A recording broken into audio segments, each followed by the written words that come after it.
when we are trying to solve using the elimination method, the goal is to add the two equations so that one of the variables cancels out.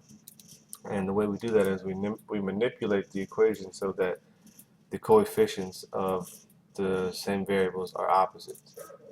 So in this case, we can manipulate this second equation by multiplying it by -4. And when we multiply by -4, we see that the x term becomes a -8x,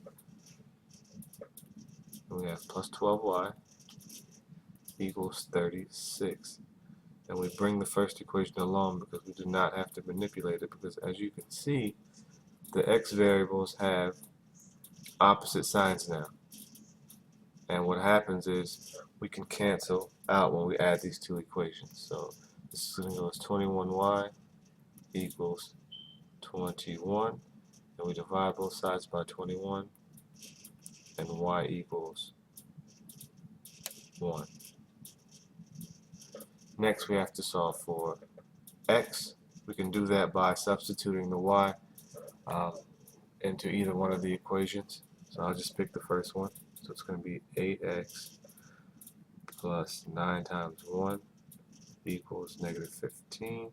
So 8x plus 9 equals -15.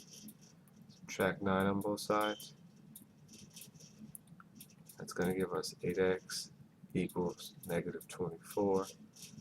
Divide both sides by 8, and x equals -3. So our solution is the ordered pair -3, 1. And we can check by substitution.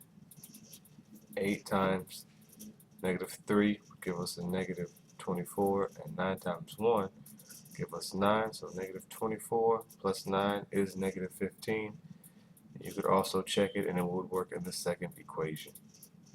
This problem is similar to the last one, but in this case we're going to have to manipulate both equations. Remember, the goal is that we want to manipulate both equations so that the coefficients on the two variables that are the same are opposites of each other, so that when we add the two equations we're going to get an elimination.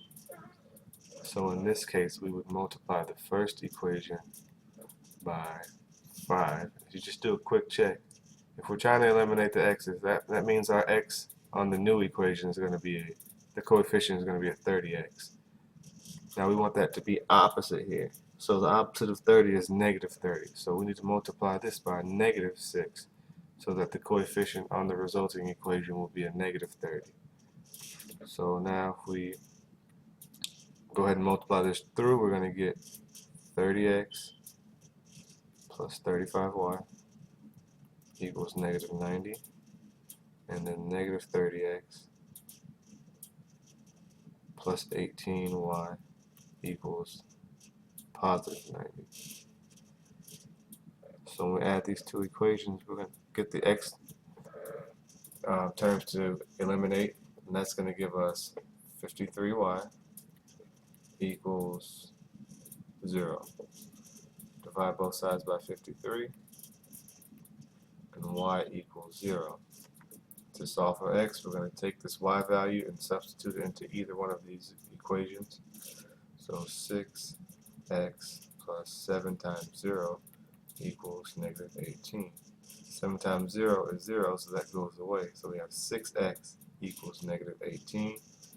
Divide both sides by 6, and we get x equals -3. And the solution would be -3, 0. And what this means is that if you were to graph these two equations, they would intersect at the point -3, 0. Once again, you could also check this by substituting the x and the y value into both of these equations, and you should get a true value.